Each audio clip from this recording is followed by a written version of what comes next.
नमस्कार दोस्तों। अभी इससे प्रीवियस वीडियो में आपको मैंने बताया था कि डेल्टा से स्टार कैसे कन्वर्जन करते हैं, पूरा डेरिवेशन बताया। इसके साथ साथ मैंने आपको ट्रिक भी बताई। अब मैं आपको एक नया टॉपिक इसी से रिलेटेड बताता हूँ, जो कि है इसका उल्टा, यानी कि स्टार से डेल्टा कन्वर्जन। तो देखिए, स्टार से डेल्टा कन्वर्जन हम कैसे करेंगे।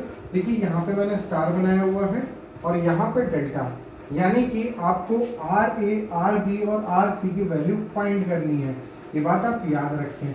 मैंने इससे पहले ही आपको प्रीवियस वीडियो में बताया था एक तरीका जिसका नाम था डिशुम।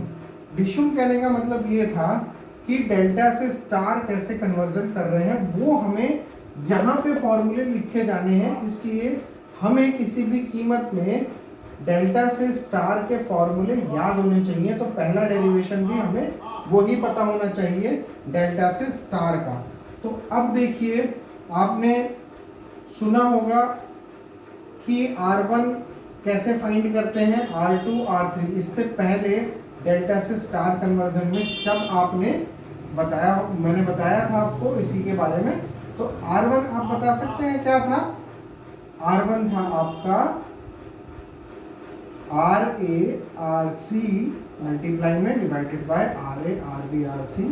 पता हो गया होगा ये तो। खैर, आपको अब ज़्यादा कुछ करने की ज़रूरत नहीं है। यहाँ पे R2 ऑलरेडी आपको पता होगा कि R2 क्या था डेल्टा से स्टार कन्वर्जन में। R2 आपने कैसे फाइंड किया था? R2 आपने फाइंड किया था R A R B upon R A R B R C divide में। समझ में आ गया होगा, आई होप। मैं क्या कहना चाह रहा हूँ कि R1, R2, R3 आपको पता होना चाहिए अगर आपको डेल्टा से स्टार कन्वर्जन का पता था, ठीक है ना। तो उधर से ये फॉर्मूले हमने निकाले थे, फाइंड किए थे। तो R3 कैसे निकाला था हम लोगों ने? R3 निकाला था RB RC, RB into RC upon RA plus RB plus RC, ठीक है ना।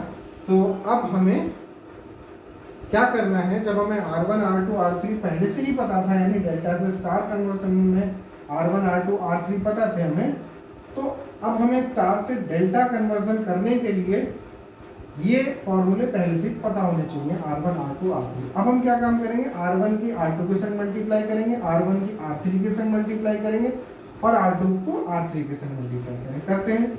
देखिए, R1 R2 के संग मल्टीप्लाई करेंगे तो क्या होगा? देखिए, यहाँ पे नीचे अगर इनका तो स्क्वायर हो जाएगा, नीचे डिनोमिनेटर में स्क्वायर हो जाएगा, R A R B plus R C, इसका तो होल स्क्वायर होगा नीचे डिनोमिनेटर पे।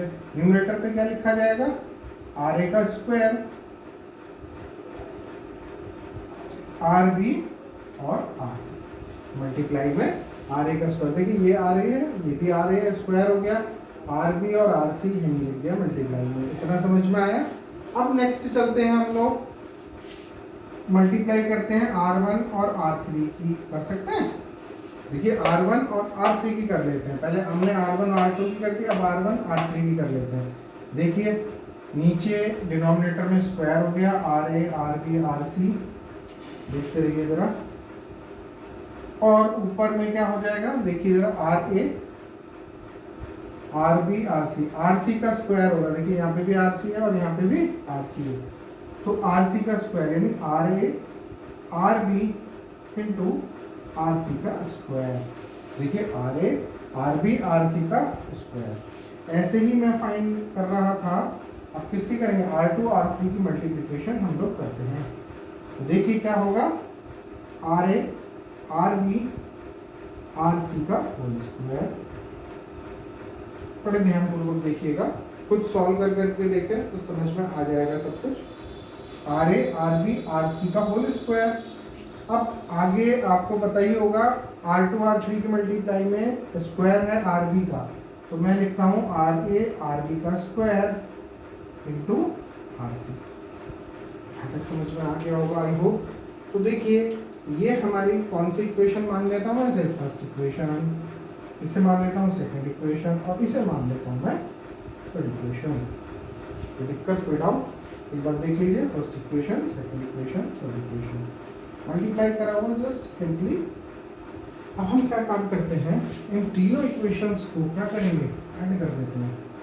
तो first equation add with second equation and add with third equation, all equations are added. 1 2 3 equations को हमने क्या कर दिया, ऐड कर दिया। तो देखिए R1 into R2 plus R1 into R2, R1 into R3 plus R2 into R3 is equal to, आप यहाँ पे देखिएगा ये फर्स्ट सेकंड और थर्ड इक्वेशन आपको दिखाई दे रही है, तो ये भी एडिंग हो रहे हैं।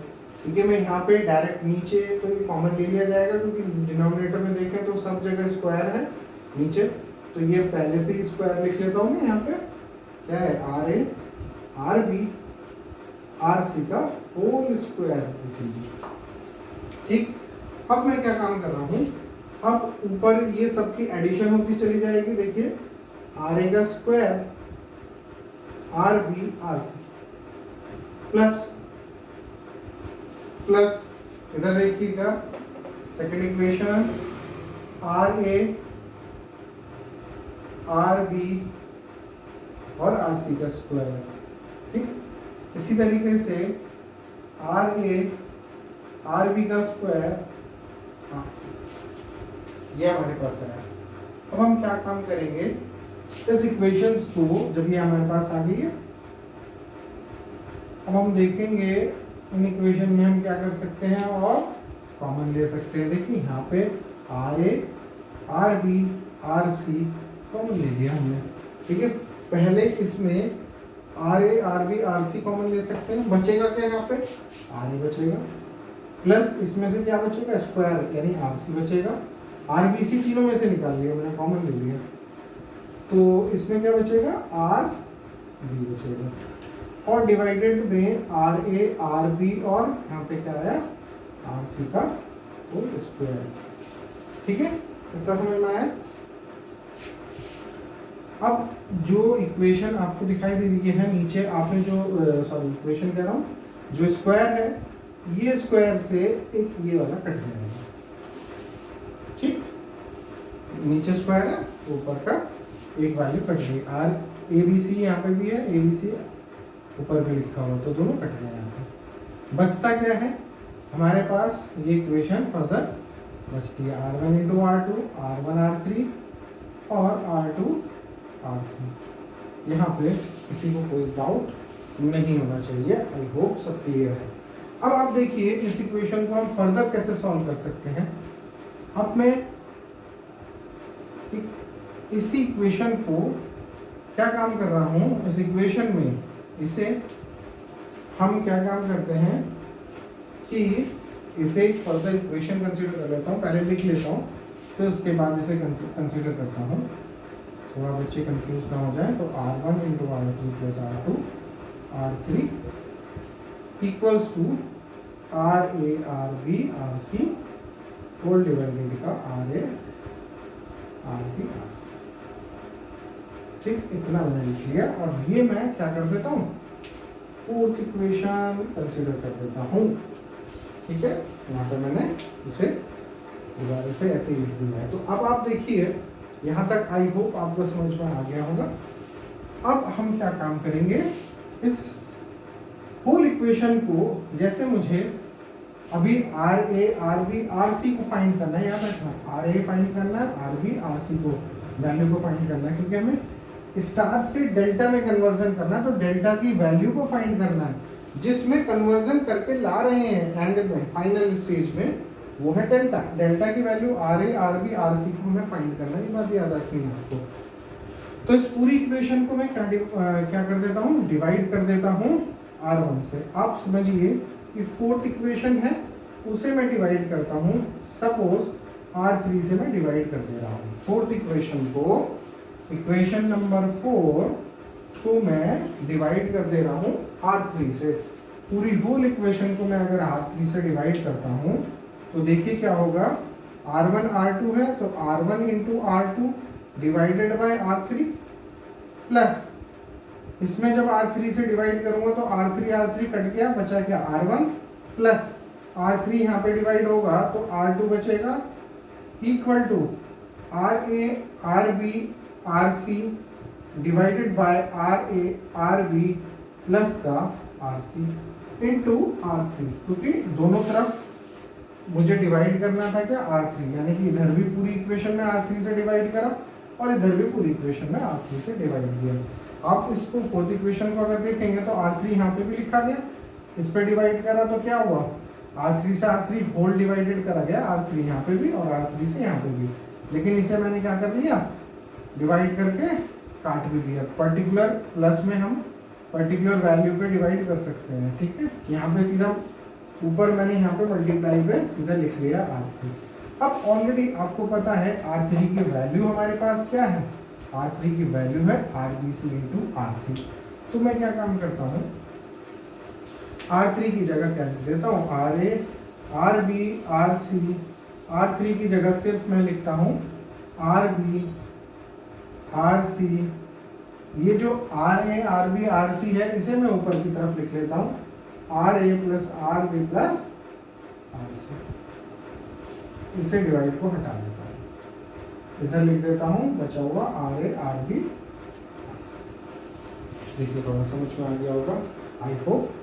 ये इससे कैंसिल हो जाएगा, बचता क्या है RB RB cancel, RC RC cancel, बचता क्या है RA बचता है। क्या बचता है देखिए RA, मैं इसे इस तरफ लिख देता हूँ क्योंकि यही मुझे फाइंड करना है। तो RA इक्वल्स देखिए RA बचा मात्र, क्या लिखा R1 plus R2 plus R1 into R2 by R3, ये हमारे पास RA आ गया, ये फाइंड हो गया,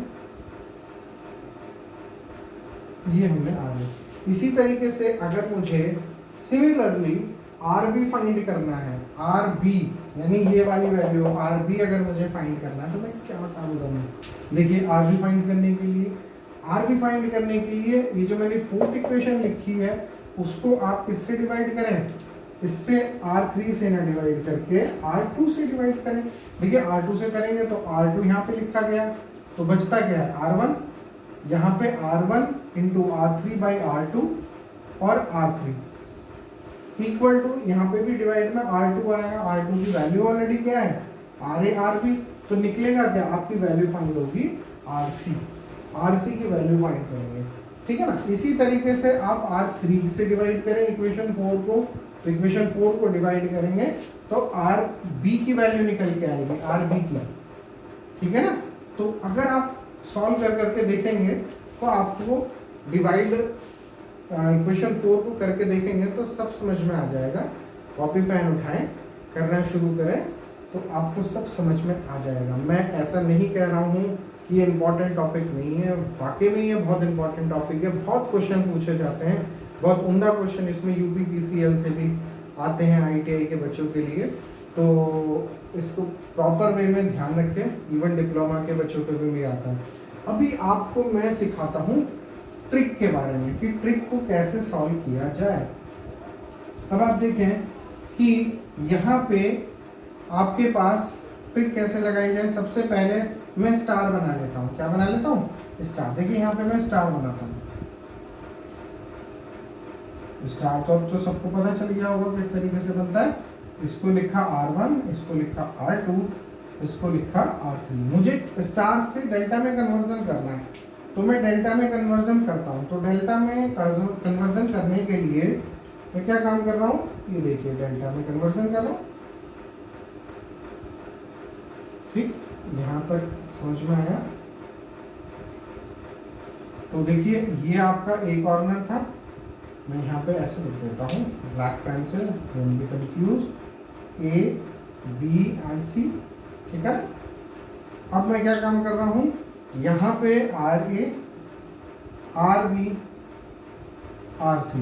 अब हम क्या कर रहे हैं, ट्रिक का इस्तेमाल कर रहे हैं। क्या कर रहे हैं, ट्रिक का इस्तेमाल करते हैं कैसे हमें फाइंड करना है किसी इसी स्टार से डेल्टा को कन्वर्जन करना। देखिए स्टार तो है, डेल्टा में कन्वर्जन करेंगे तो देखिए RA को कैसे फाइंड किया हम लोगों ने। ठीक है, RA को फाइंड करने के लिए डेल्टा, इसमें देखिए जब हम यहाँ से देखेंगे, देखिए एक तो इसका यहाँ से टर्मिनल जुड़ा हुआ है आर ए का और एक आर बी से जुड़ा हुआ है। तो देखिए एक तो R1 और एक आएगा R2, एक आ रहा है R1 एक आ रहा है R2, दोनों को एडिशन करें देखिए डेल्टा ही बनेगा, डेल्टा ही बनेगा। देखिए एक ये भी जुड़ जाएगा और ये भी जुड़ जाएगा, पूरा होल डेल्टा ही बन रहा है। तो R A equals to R A find करना है तो R A equals to R1 addition with R2, दोनों को क्या कर लेंगे ऐड, प्लस दोनों की मल्टीप्लाई डिवाइडेड बाय R3, दोनों की मल्टीप्लाई R1 इंटू R2 और उसके जो अपोजिट में है ये वाला उससे डिवाइड कर देनी है। दैट्स इट, समझ में आ गया होगा। नेक्स्ट हम करके देखते हैं आर बी को कैसे फाइंड करते हैं। आप डेरिवेशन लेकिन करके देखिएंगे तो आर बी और आर सी भी फाइंड करके देखना है और मुझे बताना है कमेंट बॉक्स पे कि सर आ गया है, ठीक है। तो थोड़ा सा आप कष्ट करें, सब कुछ मेहनत से ही जुड़ा हुआ है। देखिए यहाँ पे देखिए आर बी मुझे फाइंड करना है तो एक ये रेजिस्टेंस है और एक ये वाला रेजिस्टेंस, देखिए डेल्टा बनाता हुआ दिखाई दे रहा होगा ये वाला R3 R2, तो R3 प्लस R2 मैं प्लस करता हूँ आगे इन दोनों की multiplication R2 R3 divided by क्या लिखूंगा R1, देखिए इससे जुड़ा हुआ ना तो उसके अगेंस्ट कौन है R1 है। तो आप समझ में आ गया होगा आर बी कैसे फाइंड हुआ। अब मैं बताता हूँ आपको आर सी के बारे में, आप समझ में आ गया होगा। देखिए ये आर सी फाइंड करना है तो R1 और R3 जुड़ जाएगा, R1 प्लस R3 और इन्हीं की मल्टीप्लाई हो जाएगी, प्लस में मल्टीप्लाई करनी है R1 R3 की डिवाइडेड में जो इसके अपोजिट में रेजिस्टेंस है जो कि है R2। देखिए कितनी आसानी से R A R B R C by trick के द्वारा याद हो गया। तो सबसे पहले इसमें हमें ये फॉर्मूले पता होने चाहिए थे स्टार टू डेल्टा कन्वर्जन में। तो अब आप समझ गए होंगे, हमें याद रखना है डेल्टा टू स्टार, बस स्टार टू डेल्टा अपने आप आ जाएगा आपको। तो आई होप वीडियो थोड़ा बड़ी बन गई है, लेकिन कोई नहीं, आपको बड़ी वीडियो को नहीं देखना चाहिए, कॉन्सेप्ट को देखना चाहिए क्या समझा रहा है टीचर। तो आज के लिए इतना ही, मिलते हैं नेक्स्ट वीडियो में। नमस्कार दोस्तों।